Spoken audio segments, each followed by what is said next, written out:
Hi kitties. So next day நம்ம என்ன பார்க்க போறோம்னா vowels and consonant. So vowels and consonantsனா என்ன அப்படிங்கிறது பேசிக்கா உங்களுக்கு இந்த வீடியோ நம்ம பார்க்க போறோம். So alphabeticல டோட்டலா 26 letters இருக்குன்னு நம்ம எல்லாத்துக்குமே தெரியும். அது என்னென்ன? A B C D E F G H I J K L M N O P Q R S T U V W X Y Z. இந்த ஆல்பாபெட்டிக்ல நம்ம வவல்ஸ்னா எதை சொல்லுவோம்னா A E I O U. So இந்த 5 letters தான் நம்ம வவல்ஸ்ன்னு சொல்கிறோம். Repeat பண்ணுறீங்களா? E E I O U.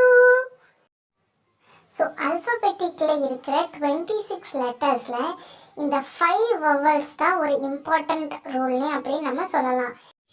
ஏன் வவல்ஸ் ரொம்ப நம்ம இம்பார்ட்டன்ட்டு சொல்கிறோன்னா ஆல்ஃபபெட்டிக்கில் இருக்கிற 26 லெட்டர்ஸில் இந்த 5 லெட்டர்ஸ் தான் ஒரு வேர்டை மேக் பண்ணுறதுக்கு ரொம்ப ரொம்ப முக்கியமாக இருக்குது. ஃபார் எக்ஸாம்பிள் இங்கிலீஷில் நீங்கள் ஏதாவது ஒரு வேர்டு எடுத்து செக் பண்ணி பாருங்கள், அதில் கண்டிப்பாக இந்த வவல்ஸில் ஒரு லெட்டராவது இருக்கும். அதனால தான் ஆல்ஃபபெட்டிக்லேயே இந்த 5 வவல்ஸ் மட்டும்தான் நம்ம ரொம்ப ஸ்பெஷலான ஒரு லெட்டர்ஸ்னு சொல்கிறோம். அடுத்து நம்ம என்ன பார்க்க போகிறோம்னா கான்சோனன்ட். கான்சோனன்ட்னா என்னென்னா ரொம்ப சிம்பிள். இது வரைக்கும் நம்ம ஆல்ஃபபெட்டிக்கில் 26 இருக்கிற லெட்டரில் 5 லெட்டர்ஸ் வவல்னு பார்த்தோம். ஸோ அந்த 5 லெட்டர்ஸ் தவிர ரிமைனிங் இருக்கிறது எல்லாமே நம்ம கான்சோனன்ட்னு தான் சொல்கிறோம். அதாவது B C D F G H J K L M N P Q R S T V W X Y Z. So இதையெல்லாம் தான் நம்ம கான்சோனன்ட்னு சொல்கிறோம்.